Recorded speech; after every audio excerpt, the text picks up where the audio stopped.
Ça, c'est le résultat d'un de mes élèves depuis la Côte d'Ivoire. Alors, si toi aussi tu souhaites avoir exactement ce genre de résultats, voici deux choses importantes que tu dois prendre en compte dans ton business e-commerce. La première chose importante ici, c'est tout ce qu'on appelle le testing. Alors, beaucoup de personnes pensent que lorsqu'on parle de testing, c'est tout simplement prendre les photos d'un produit, aller publier sur Facebook, faire une publicité et voir si le produit va vraiment marcher ou pas. Il faut savoir que ça, c'est le testing. Mais ça, ce n'est qu'une partie du testing. Il y a plusieurs manières de faire du testing. Le testing dont il est question aujourd'hui, c'est le fait de tester plusieurs créatifs dans la même campagne.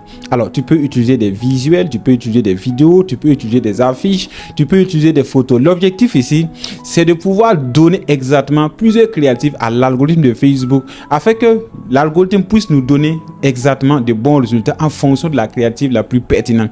Parce qu'avec les nouvelles mises à jour ici, on ne peut pas savoir tel créatif va marcher, tel créatif va marcher. Donc, on ne fait que soumettre plusieurs créatifs.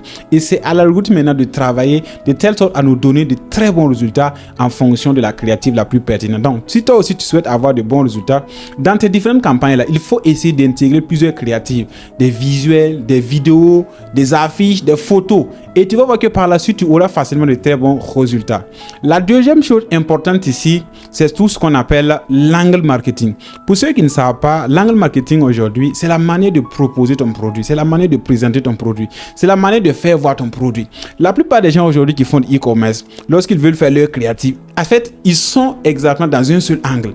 Ils font que communiquer dans un seul angle. Et quand c'est comme ça, ça devient monotone.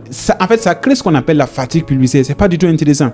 À un certain moment, les prospects sont fatigués de voir les mêmes créatifs, les mêmes stratégies. L'angle marketing ici, ça peut se jouer sur plusieurs constats, ça peut se jouer sur plusieurs aspects.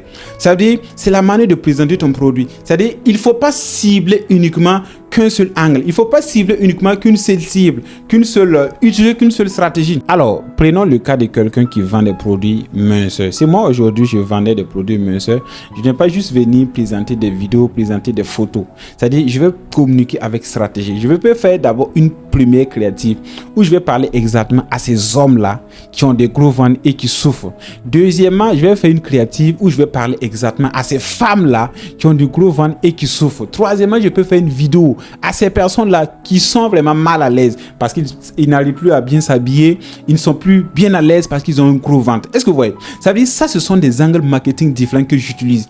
Et en fonction de la pertinence des angles marketing, ça va me permettre de toucher exactement la cible que je veux et me permettre aussi de pouvoir diminuer considérablement les coûts de mes publicités et pouvoir obtenir facilement de très bons résultats. Donc, voici exactement les deux choses importantes que j'ai montrées à mon élève et qu'il a appliquées et qui lui a permis de pouvoir obtenir facilement ces très bons résultats. Alors, si toi aussi tu souhaites obtenir de très bons résultats en publicité Facebook, c'est très simple.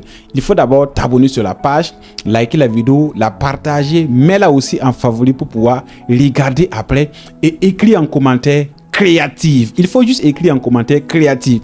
Et si vous êtes nombreux à écrire créative en commentaire, je vais faire une vidéo pratique dans laquelle je vais vous montrer les stratégies pour mettre en place une bonne créative qui fait vendre. Merci beaucoup.